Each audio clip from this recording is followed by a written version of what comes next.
Assalamualaikum warahmatullahi wabarakatuh. Anak-anakku sekalian, hari ini kita belajar bahasa Indonesia ya. Kita belajar bahasa Indonesia masih tentang pantun ya.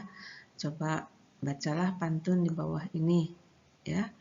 Buah sawo, buah mangga, lebih nikmat dibuat agar-agar.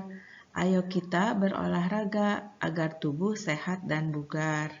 Nah, apa makna yang terkandung dalam pantun di atas? Ada yang tahu? Ya, betul ya. Jadi, kalau kita rajin berolahraga, tubuh akan sehat dan bugar ya. Nah, kita masih belajar tentang pantun ya. Hari ini kita masih belajar. Nah, sebelumnya kalian sudah belajar dengan Bu Suci ya, bahwa pantun adalah salah satu jenis puisi lama yang terikat oleh aturan jumlah baris dan sajak atau rima akhir ya. Nah, contoh berikut ya, perhatikan contoh pantun berikut ya. Kalau ada air yang bersih, tentu boleh kita menggunakannya. Kalau lingkunganmu ingin bersih, buanglah sampah pada tempatnya ya. Lalu kita lihat ciri-ciri pantun di atas adalah sebagai berikut ya. 1, terdiri atas satu bait atau satu larik ya. Bait bisa disebut juga larik yang berisi 4 baris ya. Satu baitnya itu ada 4 baris. Lalu setiap baris terdiri dari minimal 8 suku kata dan maksimal 12 suku kata. Yuk kita cek baris pertama berapa suku kata ya. Kalau ada air yang bersih, berarti ada berapa suku kata? Ya, betul, ada 9 suku kata ya. Ada 9 suku kata. Lalu baris kedua kita cek juga, misalnya tentu boleh kita menggunakannya. Berarti ada 11, betul ya, ada 11 suku kata ya. Syaratnya kan minimal 8 suku kata dan maksimal 12 suku kata. Lalu yang baris ketiga, kalau lingkunganmu ingin bersih, nah itu ada berapa? Ada 10 suku kata, masih memenuhi syarat ya. Lalu yang terakhir, baris terakhir, buanglah sampah pada tempatnya, itu juga 10. Jadi 10 suku kata, berarti itu semuanya memenuhi syarat ya, minimal 8 suku kata dan maksimal 12 suku kata ya. Lalu persyaratan ketiga atau ciri yang ketiga, bersajak atau berima AB-AB ya. Nah, Bu Suci kemarin sudah menjelaskan bahwa sajak atau rima adalah bunyi akhir pada baris pantun ya. Nah, bunyi akhirnya di sini yang pertama sih, yang kedua nya, yang ketiga sih, yang keempat nya. Jadi bunyi akhirnya atau bunyi akhir pada baris pantunnya berbunyi AB. Jadi yang ke-1 dan ketiga sama, yang kedua dan keempat sama bunyi akhirnya ya, bunyi akhir pada baris pantunnya ya. Lalu ciri yang keempat. Ciri yang keempat, baris pertama dan kedua merupakan sampiran. Ya, di sini baris pertama dan keduanya kalau ada air yang bersih, tentu boleh kita menggunakannya. Itu adalah sampiran. Lalu ciri yang kelima, baris ketiga dan keempat merupakan isi. Jadi, kalau lingkunganmu ingin bersih, buanglah sampah pada tempatnya. Nah, itu merupakan isi. Isi itu biasanya pesan dari si pembuat pantun, ya. Nah, biasanya antara sampiran dan isi itu tidak memiliki hubungan, ya. Jadi, biasanya sampiran tidak memiliki hubungan dengan isi, ya. Jadi, kalau kalian membuat pantun boleh bebas antara sampiran dan isi itu tidak ada hubungannya ya, tidak memiliki hubungan ya. Ya, kita lanjut.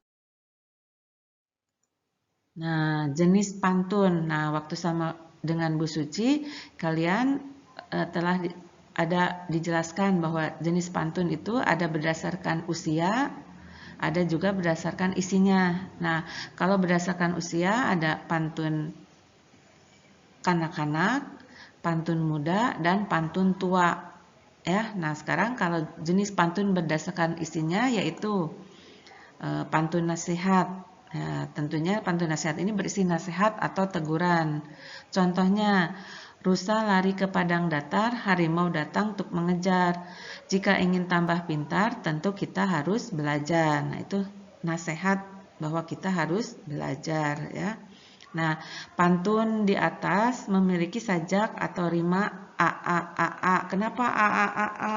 Ya, jadi karena bunyi akhir pada baris pantunnya sama ya, ini ar ya, bunyi akhir pada pantun pada baris pantunnya sama semua, jadi a ya. Nah, yang kedua, pantun jenaka berisi tentang hal-hal lucu, membuat tertawa serta menarik. Contohnya, hewan unik sungguh memukau, ular kadut pandai berkicau. Kalau hati sedang galau, orang gendut kusangka kerbau. Nah, itu adalah pantun jenaka yang berisi lelucon ya. Jadi membuat kita tertawa. Nah, pantun tersebut ya, salah satu pantun jenaka tersebut ya, ini salah satu pantun jenaka ini memiliki sajak rima a. Kenapa? Karena sama pada akhir atau bunyi akhir pada baris pantunnya sama, yaitu kau, cau, lau, bau. Jadi au ya. Jadi sama. Jadi mempunyai akhir pada baris pantunnya a ya.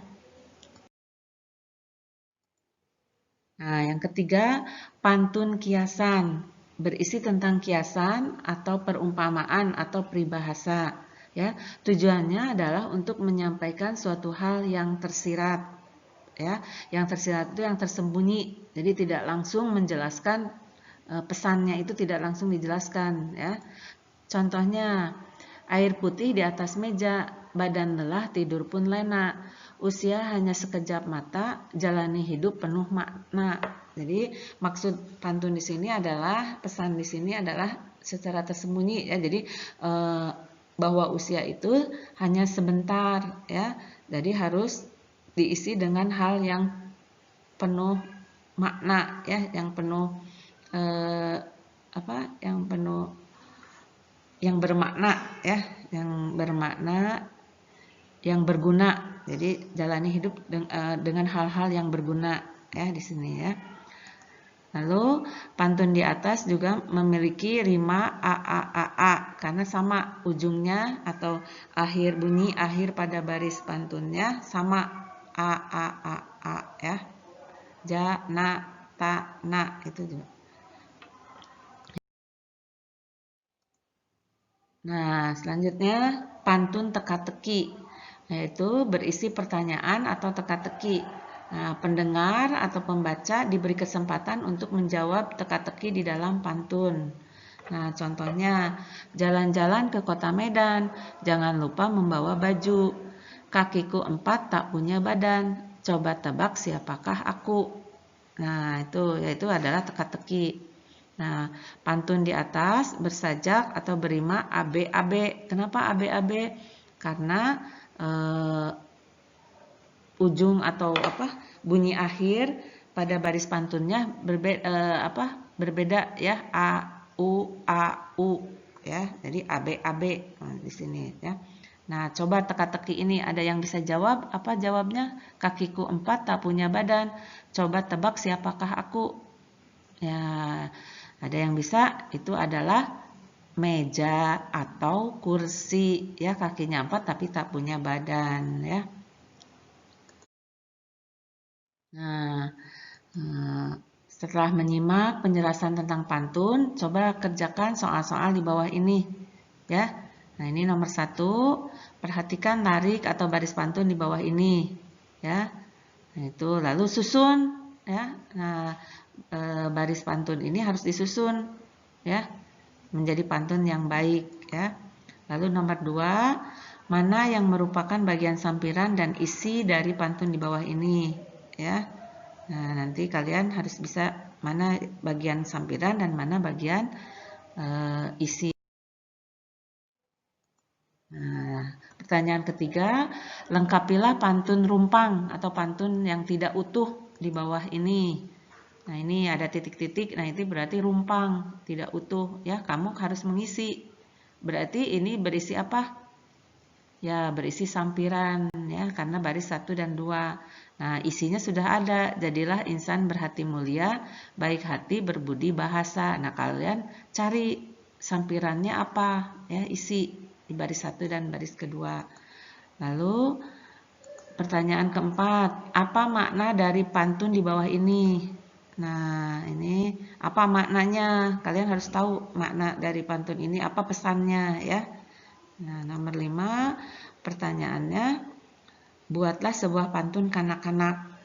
Ya, kalian boleh cari contohnya pantun kanak-kanak itu bagaimana ya, boleh buat sendiri ya. Kalau bisa buat sendiri ya pantun kanak-kanaknya.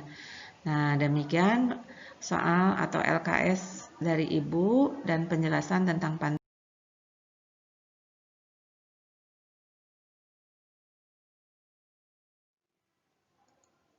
Nah, sekian, terima kasih. Wassalamualaikum warahmatullahi wabarakatuh.